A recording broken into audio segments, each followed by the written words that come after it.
Hello everyone, welcome back to my channel insight law. आज हम video लेकर आए हैं जिसमें हम आपको ये बताने वाले हैं कि BLLB 6 सेमेस्टर में आपको क्या क्या सब्जेक्ट्स हैं एंड आप कौन सी बुक रेफर कर सकते हैं अपनी पढ़ाई के लिए। मैं पहले ही बता देती हूँ कि ये जो मैं आपको सब्जेक्ट्स का सीक्वेंस बताने वाली हूँ या ये जो बुक्स बता रही हूँ, बेसिकली ये चौधरी चरण सिंह यूनिवर्सिटी के लिए है। तो अगर आप किसी और यूनिवर्सिटी के और आप ये वीडियो देख रहे हो तो हमारी कोई गारंटी नहीं है कि आपको इस सेमेस्टर में ये सब्जेक्ट्स होंगे या नहीं। हाँ, ये बुक्स आप रेफर कर सकते हो इन सब्जेक्ट के साथ, वो सबके लिए सेम होती है क्योंकि लॉ सबके लिए सेम है, लेकिन आपको जो सीक्वेंस है सब्जेक्ट्स का उसकी हमारी कोई गारंटी नहीं है। ठीक है, ये जो पहली की जो सब्जेक्ट है आपका एनवायरमेंटल लॉ, उसमें आप बुक रेफर कर सकते हैं SC शास्त्री की। ठीक है, one of the best books मानी जाती हैं ये। SC शास्त्री की किताब आप रेफर कर सकते हैं। आपको सब्जेक्ट्स हैं, एक तो एनवायरमेंटल लॉ है, कॉन्स्टिट्यूशन 2 है, आपको जूरिस्प्रूडेंस 2 है। इन दोनों के फर्स्ट पार्ट आप लास्ट सेमेस्टर में पढ़ चुके हैं। मुस्लिम लॉ है, बेसिकली योर फैमिली लॉ 2, क्योंकि फैमिली लॉ 1 होता है Hindu law and family law 2 होता है आपका मुस्लिम लॉ।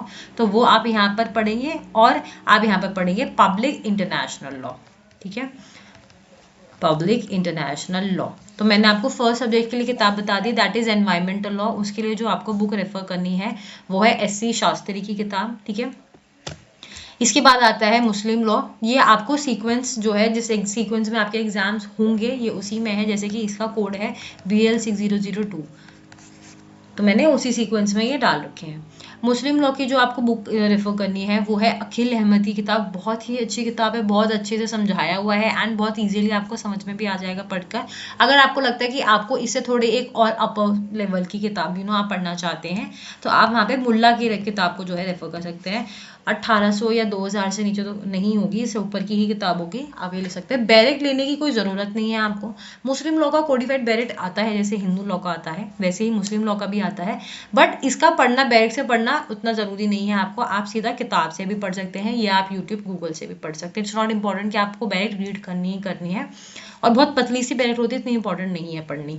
हिंदू लॉ की बैरेट बहुत इंपॉर्टेंट थी पढ़नी, तो वहाँ पर बात अलग थी, यहाँ पर आपको ज़रूरत नहीं है। ठीक है, कॉन्स्टिट्यूशन की जो बैरेट है वो ऑलरेडी आपके पास होगी लास्ट सेमेस्टर में। अगर किसी ने नहीं ली है तो भाई इस बार ले लेना बैरेट जो है कॉन्स्टिट्यूशन की। CLA की ही हमेशा रेफर करनी चाहिए हमें, मतलब हमें हमेशा कोशिश ही करनी चाहिए। आप जब भी बैरेट लो, it is just my point of view कि आपको CLA का बैरेट लेना चाहिए। अगर आपको इजीली मिल रहा है तो दैट इज बेस्ट। अगर ऐसी सिचुएशन आ रही है कि भाई नहीं मिल रहा है या कुछ है तो फिर तो यूनिवर्सल का ले लो। CLA का जो बैरेक्ट होता है उसके अंदर बहुत अच्छे से केस लॉज दिए होते हैं, तो जो हमें मेहनत यूनिवर्सल का बैरेक्ट लेने के बाद करनी पड़ती है ना केस लॉज ढूंढने की, वो हमें CLA का लेके नहीं करनी पड़ती है। वो मेहनत कहीं भी 50% आपकी खत्म हो जाती है, क्योंकि उसमें बहुत ज़्यादा केस लॉज और बहुत ज़्यादा स्टेटमेंट्स वगैरह सब लिखे होते हैं। तो CLA की बैरेक्ट एज कम्पेयर टू यूनिवर्सल की थोड़ी सी बेहतर होती है। किताब आप पढ़ सकते हो JN पांडे, अच्छी किताब है, आपके सारे बेसिक सब क्लियर कर देगी। अगर आपको इससे भी थोड़ी और एक एडवांस लेवल की किताब पढ़नी है, एक बेहतर किताब जो हम कहते हैं वो है MP जैन की किताब, आप पढ़ सकते हैं। ठीक है, one of the best books for constitutional law of India. ठीक है, चलिए आगे बढ़ते हैं। अब आपका आता है fourth subject, that is public international law. यहाँ पर आप किताब ले सकते हैं PEU घोष की। फोर्थ एडिशन के बाद शायद नहीं आया है edition, I am not very sure. अगर आया है तो आप मार्केट में जो भी लेटेस्ट एडिशन है वो परचेज कर सकते हैं।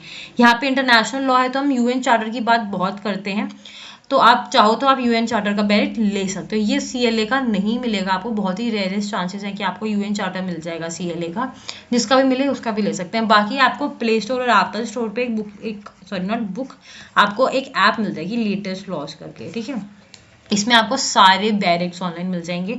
ये सब लोग अपने जितने भी लॉ से रिलेटेड लोग होते हैं या जो इस फील्ड में होते हैं वो लोग इस ऐप को फ़ोन पे रखते हैं, क्योंकि आप हर वक्त सारी बैरेक्ट्स नहीं उठा के घूम सकते ना। कहीं पे भी कुछ चेक करना है, गूगल ना करके बैरेक्ट खोल के देख लेते हैं, आपको यहाँ पे सारी बैरेक्ट्स मिल जाएंगी। यहाँ पे आपको UN चार्टर का बैरेक्ट मिल जाएगा, तो आप यहाँ से भी देख सकते हैं रादर देन कि आप खरीदो। बट अगर आपको लगता है कि नहीं भाई मैं तो पेपर फॉर्मेट में ही चाहिए, मैं नहीं फ़ोन में ही चला सकता है, ऐसा कुछ है, तो आप खरीद सकते हैं UN चार्टर। इसके बाद आता है आपका last subject, that is jurisprudence 2।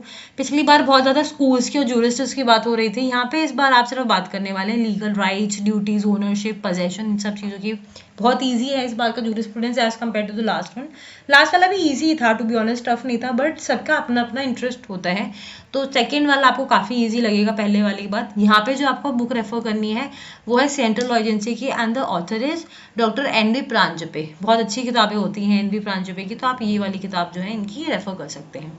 और कोई डाउट है तो आप मुझे कमेंट सेक्शन में बता सकते हैं। अगर किसी को भी क्लासेस के बारे में जानकारी चाहिए तो वो भी आप कमेंट सेक्शन में बता सकते हैं मुझसे, या फिर आप मुझे इंस्टाग्राम पे और टेलीग्राम पे भी कनेक्ट हो सकते हैं मेरे साथ। वहाँ पे कोई डाउट है तो आप मुझे वहाँ पर भी आप मेरे से डाउट पूछ सकते हैं। अगर आप चैनल पर नए हैं तो प्लीज़ वीडियो को लाइक करें, शेयर करें एंड चैनल को सब्सक्राइब करें। Thank you so much.